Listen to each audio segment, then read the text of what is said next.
We spend so much time building collagen, but what happens when collagen turns against us? If you've noticed stiff skin, a loss of bounce, or those stubborn vertical lines above the lip that retinoids just can't fix, it might not be simple aging. It might be glycation. Think of it like this. In high movement areas like the lips, our collagen can turn from a stretchy rubber band into a stiff, brittle twig. So today I'm breaking down exactly why this happens, showing you the sugar wrinkles also that might be forming on my face, and sharing my intensive 5-month protocol using lasers, specific serums, and peels to try and soften these static lines. Let's get started.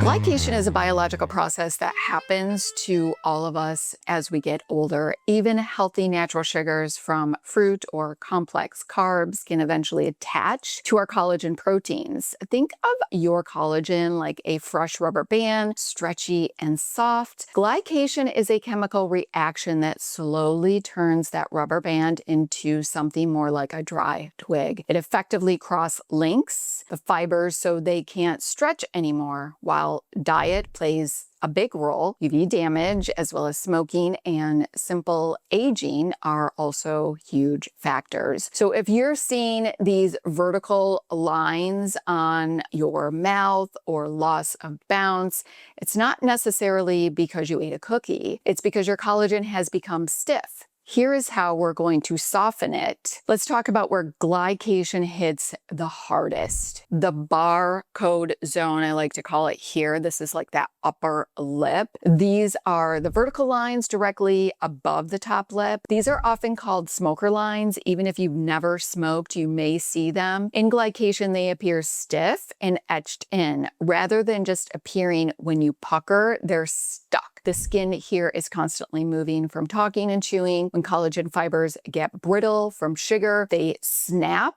under this constant mechanical stress, creating deep vertical cracks. And like I said, it just kind of stays there and it kind of looks like fat.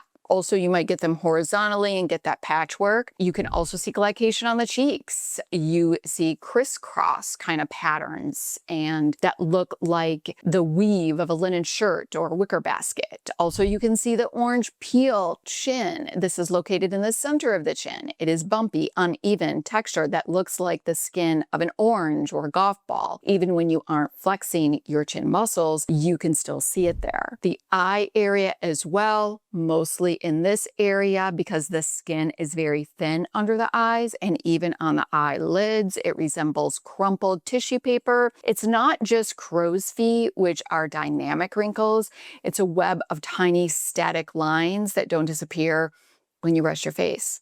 And also, you can see it in the neck and jawline. Yes, that turkey neck. This is the area under the chin and the sides of the neck, and it looks like sagging that feels thick or leathery. It doesn't look very soft. So I want to share with you what I've been noticing on the upper mouth and also this area right here. It could potentially be the starting or formation of glycation. And so you know, I used to smoke a long time ago. I don't anymore. Thankfully, I haven't for years. And also, I mean, I was a sun worshiper. And UV damage is also a huge culprit for glycation. Now, something that I have noticed in looking at also like videos of when I first started this channel, I wasn't really aware of it, but in the videos I could see the lines here as well. So not only do you get these lines, but you can also get these like horizontal, really deep etched in lines that it looks to me like I've had for quite some time, but I've only just really noticed them recently. And I think that I've done a very good job at keeping them at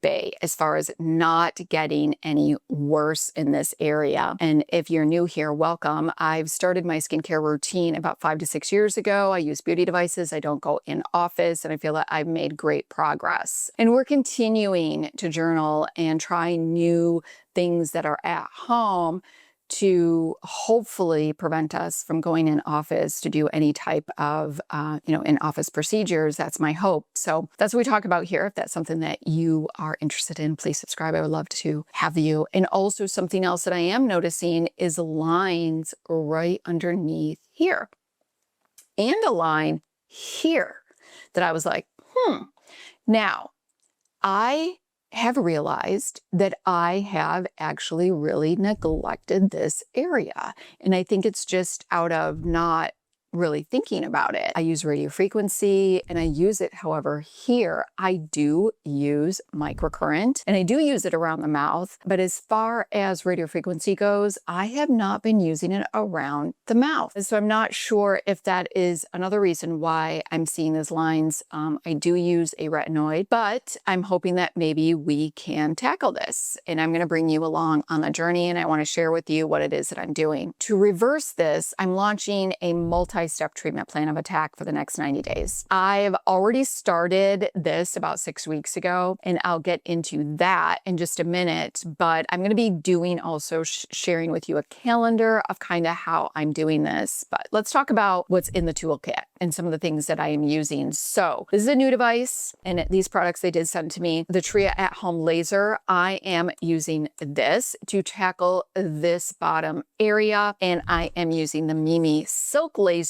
on this upper area. Video coming soon where I'm going to be discussing all about these two powerhouses, but I'm using that to stimulate deep collagen remodeling. And I'm really excited about these devices, and I'm doing one on the bottom and one on the top so that we can kind of see what does what. I'm also been adding in the Allies of Skin beta-glucan. This is their resveratrol and beta-glucan serum. Now, the star in here, and the reason that I chose this is because of the 1.5% of the carnosine complex. So carnosine is actually one of the only ingredients that I can find in skincare that actually acts as a decoy. It is like the sugar bonds to it instead of my collagen. So it's supposed to help stop the glycation process in its tracks. And I started this 6 weeks ago along with these two devices. I've also, of course, as you guys know, I use a retinol. I use a retinal, which is a retinaldehyde to speed up the cell turnover. And this one is the I use a lot of different ones, but right now I've really been loving the Dr. Rajani Retinal Serum. This is really great. It's kind of like an oil, and I love that type of texture. And the next thing that I'm going to be adding in here soon is a 13% TCA peel around the mouth area to help the texture of the skin and to also build collagen at a different level. So let me kind of talk to you about that. Also, watching my diet is really important. And I suggest if you have glycation, that is definitely the first step that you're going to want to think about is, are you eating too many sugars? Now, I'm not a sugar person. I mean, I love my dark chocolate. I stick to about a 70% dark chocolate with almonds, which is actually low glycemic and packed with antioxidants. I have one piece of that most nights. And usually for carbohydrates, I eat whole wheat. I am a cracker fan. I love crackers and cheese, but I really try to make sure that my crackers don't have any corn syrup, sugars, and are kind of the better ones like Ella's Flats that have a lot of nuts and are a little bit more better for you. Okay, so for me, I am continuing to watch it and ensuring that I'm not adding any additional sugars to my diet. Let me give you the calendar of kind of how I'm putting this together. When I first got these, I read the instructions and it does state to use them for 8 weeks, and then you're going to give your face a break. So that's why I have a couple more weeks before I've gone through that first 2-month process. I'm using the Tria 5 days a week, and I'm using the Mimi Silk every other day. And I've been doing that for 6 weeks, and I've also added on the carnosine most days. And yes, I do this after the treatment. This is not irritating to me at all. It's actually quite hydrating, and I've only been using this here to also make this last a bit longer. And then on my off nights of no laser, I'm going in with the retinaldehyde by Dr. Rajani. So let's talk about how I'm going to do it after the first 8 weeks of the Tria and the mini silk. Hello everyone, Editing Jody Lynn here. I've changed my plan, so I wanted to share with you. And first and foremost, I wanted to let you know that this is something that I don't think that you should attempt at home, because laser with chemical peels can really irritate the skin. So please subscribe so that you can see kind of what I've been doing and how this is going to work and what my results are going to be.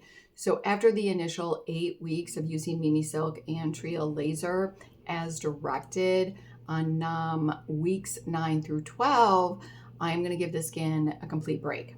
I am going to give myself 4 weeks where I'm just doing the zip and red light therapy. I'm going to be using the zip barrier repair plan for 4 weeks. So that is week 9 through 12. So like I said, please do not do this at home. I will show you my calendar. This is a potential. And I say potential because it could definitely change, because I always listen to my skin. If my skin is not calming down, if it's just too irritated, I could be adding in more breaks.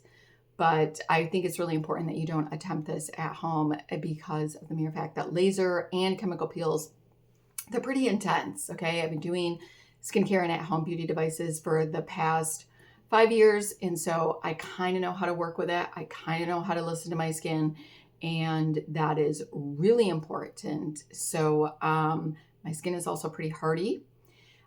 So if you're new, you're definitely not going to want to do this plan.